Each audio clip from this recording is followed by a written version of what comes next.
Hello everyone.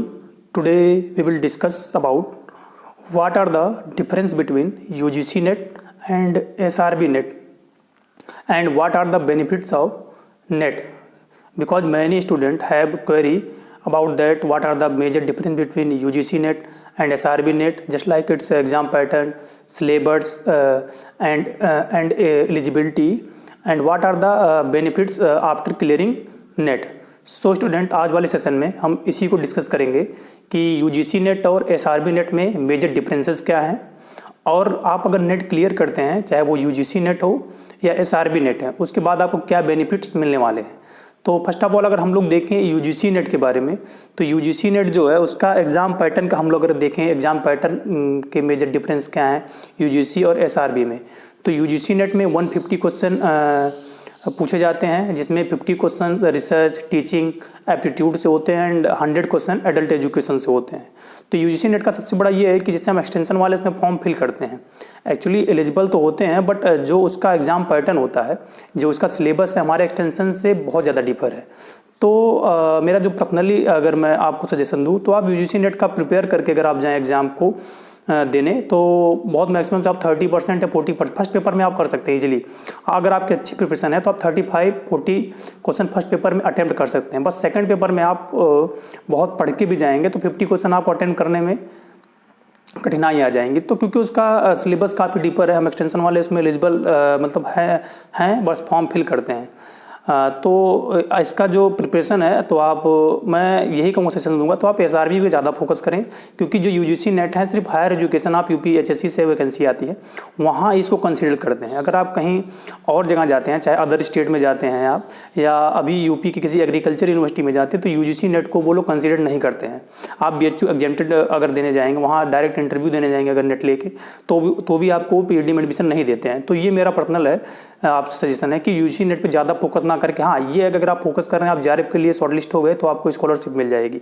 ये है benefits में। एक नेट आपके पास हो जाएगा अगर आगे चल के आप कॉलेज में टीचिंग करना चाहते हैं, अगर जब तक आपका कहीं जॉब नहीं लग रहा है, या आप किसी भी कॉलेज में इसको आप अप्रूवल के लिए दे सकते हैं, आपको 5000-6000 पर मंथ ही मिल जाएगा। तो ये यूजीसी नेट का हो गया। इसका जो बुक लिस्ट है, मैंने एक वीडियो पर्सनली बना के डाल रखा है, तो आप प्ले लिस्ट को चेक कर सकते हैं।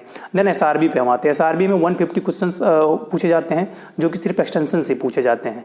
यूजीसी नेट में क्या 6% स्टूडेंट को ही सिर्फ नेट का सर्टिफिकेट प्रोवाइड किया जाता है, जबकि एसआरबी में क्राइटेरिया रखा गया 50%। आप अगर यूआर कैटेगरी से हैं तो आपको 50% लाना है, ओबीसी से हैं तो 45% लाना है, एंड अगर एससी एसटी से हैं तो आपको 40% लाना है, पीएच को भी।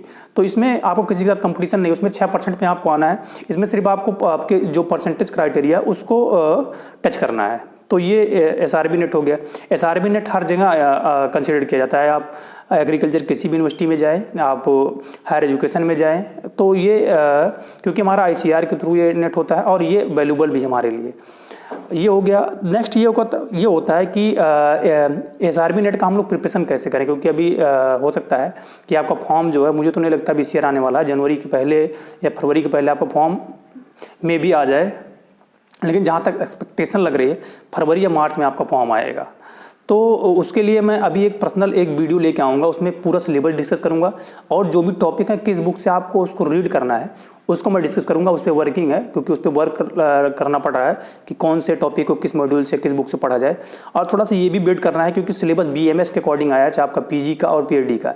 तो हो सकता है कि इस बार एसआरबी नेट के सिलेबस में भी चेंजेस आएँ, तो इसका इसलिए वेट करना पड़ रहा है कि अभी अगर हम पहले डिस्कस कर लेते हैं कि सिलेबस, तो प्रॉब्लम आ सकती है। तो वेट करते हैं जब तक कुछ अपडेट नहीं आता है एसआरबी की तरफ से।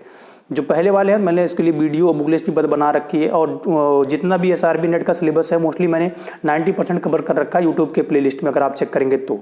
और जो भी यूट्यूब है, जो भी स्टूडेंट चाहे वो यूजी के हैं, पीजी के, नेट के हैं, उसके लिए सबसे ज़्यादा बेनिफिशियल हुआ आज तक ये मुझे खुद ही लगा है, क्योंकि स्टूडेंट के फीडबैक आते हैं तो बहुत अच्छा लगता है।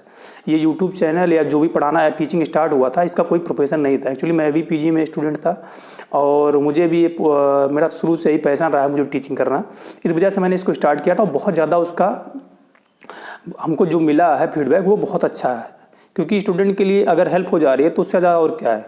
अभी मैं भी एज ए पीएचडी स्कॉलर हूँ, तो आगे चल के अगर आपको कोई डिफ़िकल्टी आती है तो आप मैंने अपना टेलीग्राम भी चैनल बना रखा है, व्हाट्सएप भी आपके ग्रुप हैं और यूट्यूब पे भी मैंने अपना कॉन्टैक्ट नंबर दे रखा है, तो आप पर्सनली मुझे कॉल या मैसेज कर सकते हैं।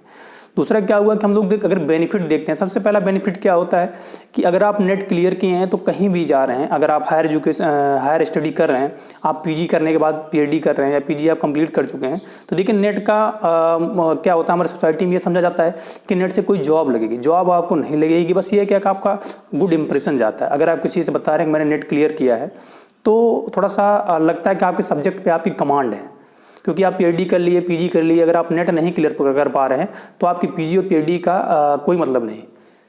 जो प्रेजेंट टाइम की सिचुएशन है, सोसाइटी का हमारे परसेप्शन भी, अगर आप नेट नहीं क्लियर कर रहे हैं तो आप बेकार हैं, चाहे पीएचडी किए हैं चाहे पीजी किए हैं, मोस्टली यही है। लेकिन ऐसा नहीं है कि आप बेकार हैं, लेकिन आपको ट्राई करना चाहिए, अपने सब्जेक्ट पे कमांड बनाना चाहिए कि आपको 50% ही लाना, 50% लेके आइए, तो आप जहाँ भी जाएँ, कहीं इंटरव्यू फेस कर रहे हैं तो भी आपके साथ एक अच्छा जो गुड इंप्रेशन जाएगा और आपको भी लगेगा कि हाँ मैं नेट क्लियर किया हूँ। क्योंकि कभी कभी इंटरव्यू में आप जाते हैं तो आपकी वीकनेस को पकड़ते हैं, वो कितना आपने वर्क किया है, रिसर्च किया है, या कितना आप अपने एकेडमिक में एक्टिव रहे हैं, उनको उससे नहीं मतलब। आपकी कोई एक वीकनेस देखेंगे तो आप इस वीकनेस को आप अपना कन्वर्ट करिए स्ट्रेंथ में। तो और ये हो गया जैसे नेट से जॉब, एक सब्जेक्ट की हमारी कमांड दिखाता है नेट सर्टिफिकेट जो हमको, तक हाँ सब्जेक्ट पे इसको कमांड है इसके, ये हो गया। और थोड़ा सा ये होता है कि आप जब तक जॉब नहीं मिली तो किसी कॉलेज में भी पढ़ा सकते हैं, अप्रूवल के लिए अपना सर्टिफिकेट दे सकते हैं। दूसरा ये होगा हायर एजुकेशन में आप एलिजिबल हो जाते हैं, नेट आप क्लियर कर लिए पीजी के बाद, तो आगे चल के आप अगर यूनिवर्सिटी की ट्राई करना चाहते हैं तो पीएचडी के बाद वहाँ भी ट्राई कर सकते हैं। तो एक आपके पास अपॉर्चुनिटी हो जाती है कि अगर आप गवर्नमेंट जॉब आपकी नहीं जब तक लग रही है तो एक आप सेल्फ डिपेंडेंट हो जाएंगे, 15 के 20-25 के आप किसी भी कॉलेज में टीचिंग स्टार्ट करेंगे तो आपको मिल जाएगा, आपका सब्जेक्ट अगर कमांड रहेगा। प्रेजेंट टाइम पे तो अनएम्प्लॉयमेंट रेट बहुत ज़्यादा है, कॉलेज भी नहीं मिल रहे हैं पढ़ाने के लिए लोगों को, तो इसी हिसाब से आपको प्रिपेयर करना है। और लास्ट मेरा रिकमेंडेशन है कि आप नेट या जेआरएफ या पीएचडी करने से आपको जॉब नहीं मिलने वाली है। आप अपने आप को प्रिपेयर रखिए, क्योंकि जो सिचुएशन आने वाला है 1-2 सालों में, गवर्नमेंट जॉब का नाम ही नहीं रह जाने वाला है, क्योंकि सिचुएशन आप भी देख रहे हैं। तो इसलिए आपको प्रिपेयर रखिए अपने आप को कि हमको चाहे प्राइवेट यूनिवर्सिटी में या प्राइवेट कॉलेज में टीचिंग करना, अगर आपका टीचिंग प्रोफेशन है तो। अदरवाइज आप किसी कॉम्पिटिटिव एग्जाम की प्रिपरेशन करके जॉब को लीजिए। बहुत से स्टूडेंट को ये मेरा सजेशन अभी बुरा भी लगेगा, बट जो रियलिटी है प्रेजेंट टाइम पे यही है। तो सेशन में एंड करता हूँ, मेरा यही बस बताना था कि यूजीसी नेट और एसआरबी नेट में क्या डिफरेंस है। मैंने सब अकॉर्डिंग टू उनके एग्जाम पैटर्न, उनके सिलेबस में को डिस्कस किया, क्या उनमें मेजर डिफरेंस है इसको डिस्कस किया, क्या बेनिफिट्स हैं नेट्स के आपको वो डिस्कस किया, क्या उसको अपॉर्चुनिटी मिलने वाली है इसको भी डिस्कस कर दिया। अगर आपका तब भी कोई क्वेरी या डाउट है तो आप मुझे कमेंट सेक्शन बॉक्स में अपनी क्वेरी को पूछ सकते हैं, अदरवाइज मुझे कॉल या मैसेज कर सकते हैं। तो सेशन में एंड करता हूँ। Thank you for listening.